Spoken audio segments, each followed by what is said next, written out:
Hello there gamers, welcome to the Kip Commenters, brought to you live by yours truly. My name is Chris, and you might be thinking, Chris, this isn't the Hello Kitty bedroom, where the heckle who are we? Well my friend, I finally found a way to get into the digital circus. You heard me right, those content firms weren't lying to you.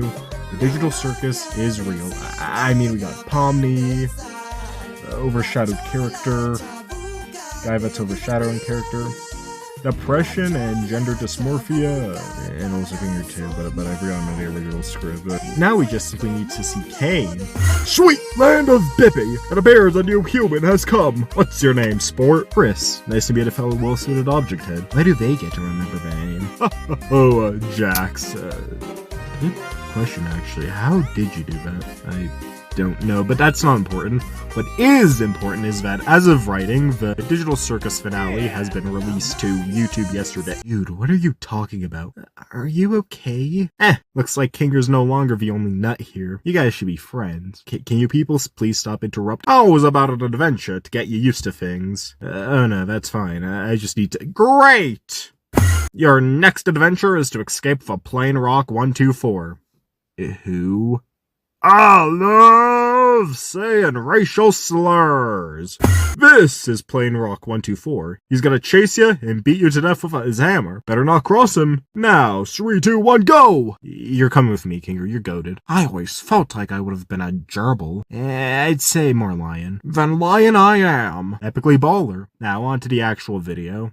So if you've been into Digital Circus fandom or have been observing it, you know it's in quite the state. Leaks, racial slurs, all that. You might be thinking, oh gee, golly jeepers, I'm so lost, I don't even know what's happening. I don't know how you'd think that, there's not that many. But regardless, if this video is meant to cover all of that was happening between episode 8 and 9, or at least all of that I know of. I've never really done this type of video before, nor see myself ever doing anything like this in the future, but the whole situation is honestly so insane, it feels like a wasted opportunity to not cover it. I won't promise this to be the most educational discussion ever, so if I missed anything, bear with me. With all that being said, let's get to it.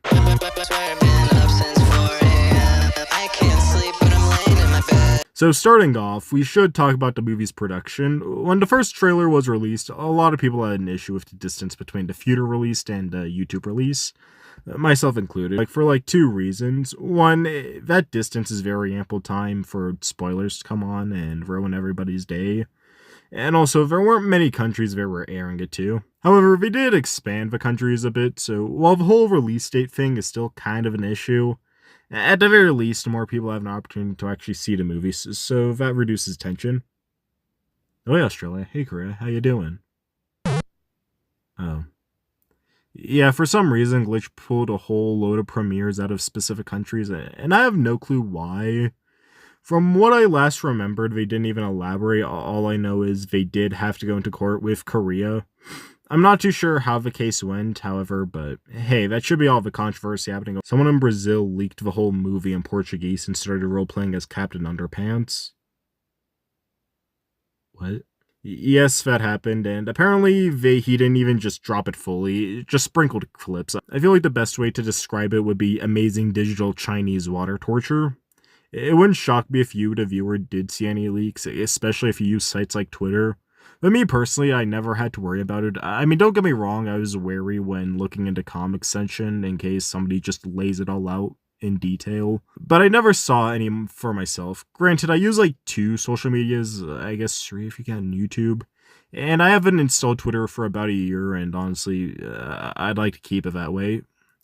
Listen, there is only so much of people being unnecessarily mean to each other you can take before you start convulsing on the ground like Golden Freddy in that one cutscene. You gotta cut me some slack. Now look, is it kind of a dick move to leak it? Yes, but at least you could say it was kind of funny, which, believe me, for the other one, you can't say that much. Speaking of which, let's talk about that, shall we? Today, we're gonna be smashing bruh. Hey, this is editing Kippy here.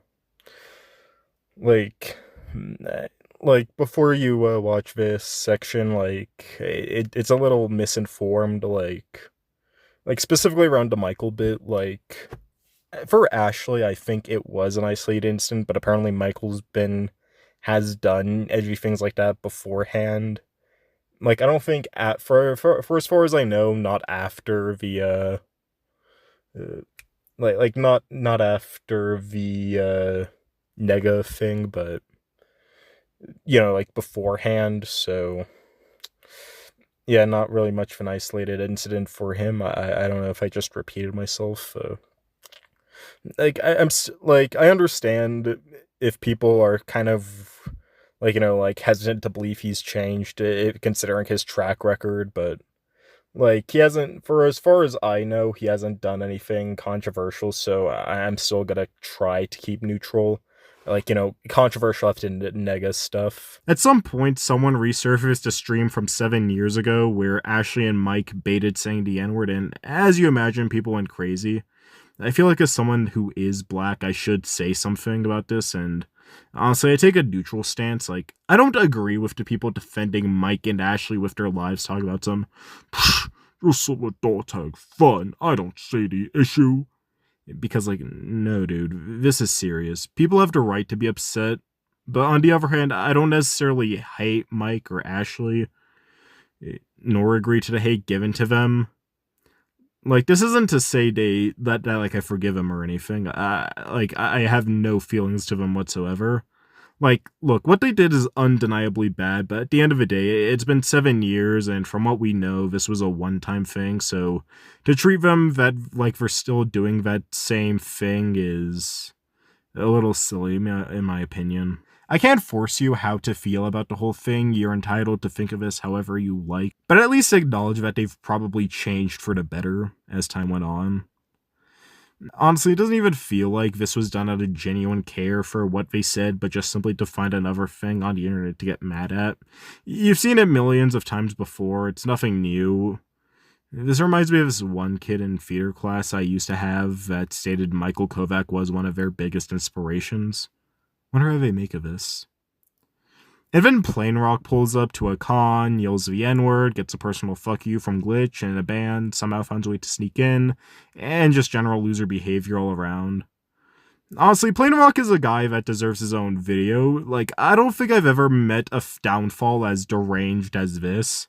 I remember watching this man in middle school destroy Lego Marios. What happened, dude? This isn't the first time he's gotten himself in controversy. He's been a professional bozo for quite a while, and honestly, that just disappoints me. I suppose one more thing to add is Gooseworks getting into some hot water due to some edgy tweets she made, and also her regularly publicly associating with controversial people, which valid concerns. Not much else to say, though. I suppose I should make a small section about how parasocial her fans are. I'm not sure if it's big enough to deserve its own intro, but whatever. Intros are my favorite parts of these anyway. Now, as you would imagine, all this controversy was just having Goose and Glitch stressing. Matter of fact, there was a point where they just weren't making any more teasers for a while. No one was having a good time. So understandably, people had sympathy for Goose. It's clear she wasn't having much fun with this for a while. Even before the movie, there were plenty of examples of her talking about how bad it kinda sucks. So Digital Circus fans started making vent art on her behalf. Now look, don't get me wrong, I understand this comes from a good heart, but on the other hand, you don't know her? Reddit was trying to make this whole week dedicated to her, which she had to step in and tell them, dude, stop. While it's pretty minor, I still feel like it's worth mentioning. That's all about the controversies I really know of. I guess I could talk about the theater experiences, but only two crazy things happened from what I know.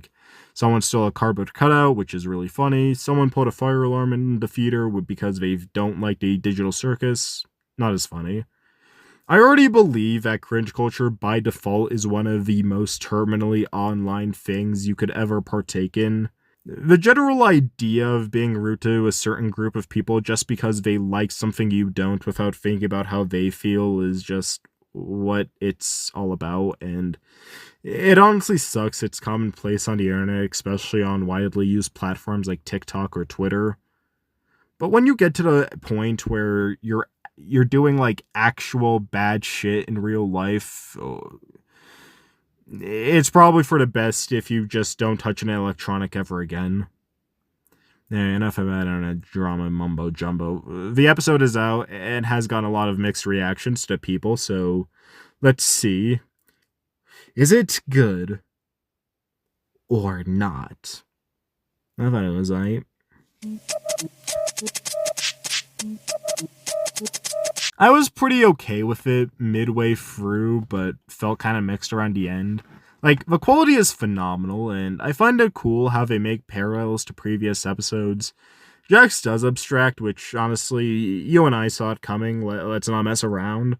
But I'm a little mixed about the whole Pomni entering Jax's mind thing. Like, don't get me wrong, it's genuinely really cool, and I like when she entered the various stores to see their ways of thinking if whoever abstracted, except the Forte angle, and it made me uncomfortable. And it also gives me that thought of Kinger, like, exploring through Queenie's mind just to see her one last time.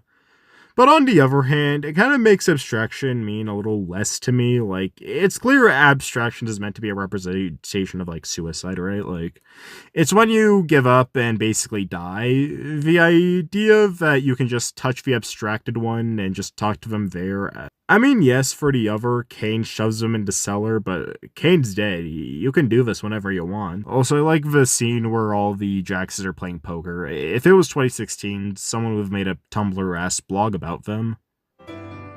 Easy there, Michael. You know what happened last time when you said an unreclaimable slur. The part where we see Jax's Pove when Kafo and Ribbit were around was pretty cool.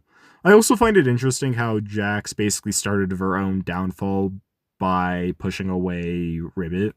I also really love Kafo. He sounds so chill. We also learn Jax's parents were abusive and they may or may not have killed their own mom. Now, that part was spoiled for me due to some fan art, so I wasn't too shocked, but regardless, I kind of felt nothing since, while I do like Jax, I was kind of growing sick of them as a character. I understand they are the MC, but in my defense, it felt a little out of nowhere. Like, yes, I suppose you could argue that pre-episode 4, they were shown to be this kind of mysterious guy, but in the ways we theorized about them, those mysterious elements all conjured up to one big thing. Meanwhile, with what we all know, Jax's lore is just a whole load of small things. Abusive parents, gender dysphoria, fourth wall breaks, because they just do that. But if I have to assume, would likely be due to them trying to keep the whole we're just characters' mindset thing true by pretending an audience is watching them. I mean, they're right, but they don't know that. Like, look at everyone else. Pomni is the newbie and thanks for being in the human world pretty recently, can act as the therapist for their issues, kinda. Zubal's pretty easy, they got gender dysphoria. Kinger is a former tester who lost his mind due to being trapped in there for so long. Gangle has insecurities thanks to both her mask and also due to being rejected from that art college. Ragatha is a people pleaser due to her mom being abusive. Like, they all have one thing going on, while Jax has just a lot. Even if you consider the trailer introducing Jax and Pomni and calling the other ones proof, like that, Jax was always planned to be this important. Ragatha is one of the characters mentioned by name, which just brings me to how I feel like Jax just overshadows her a lot. Like, episode 4 and 5 were said to cover both of them at the same time, and while yes, Ragatha does have her stuff shown, it's very clearly more into Jax. Like, it feels like Ragatha was meant to be more, but just never was, and that disappoints me. Anyway, change it over. Jax starts pushing away Ribbit, she abstracts, they give Kaufmo the same treatment, episode 1 occurs. Honestly, Mike's performance in this was phenomenal. Goose wasn't glazing when she said episode 6 wasn't even the best of his work. Anyway, Pomni hugs Jax, this time they don't push away from affection, pretty sweet. They all restore the circus to working order, and holy shit, he's alive! Now, Kane coming back to life in the next episode was a theory for a while, and while I did personally consider it likely, I did not want it to be true. Not because I dislike him, no, I loved the little guy, but it just kind of makes the last episode mean nothing to me. He gets a little redemption arc, gives him free will, shows him how the real versions are doing. By the way, this episode proves that the digital copy theory is correct, pretty cool. My thoughts on the scene are mixed. Like, I suppose it's a little cute, but I also found it a little too sappy. However, I do really like Jax's human version. I love Roy. Their little salute won me over. And also Kinger's guy Grant having 2 daughters, that's great. Good on you, dude. I have what? And yeah, that's how it ends. I find the idea of them expanding the circus and talking to Kane normally a really cool idea with insane AU potential, but I still stand by feeling it's a little too cheesy.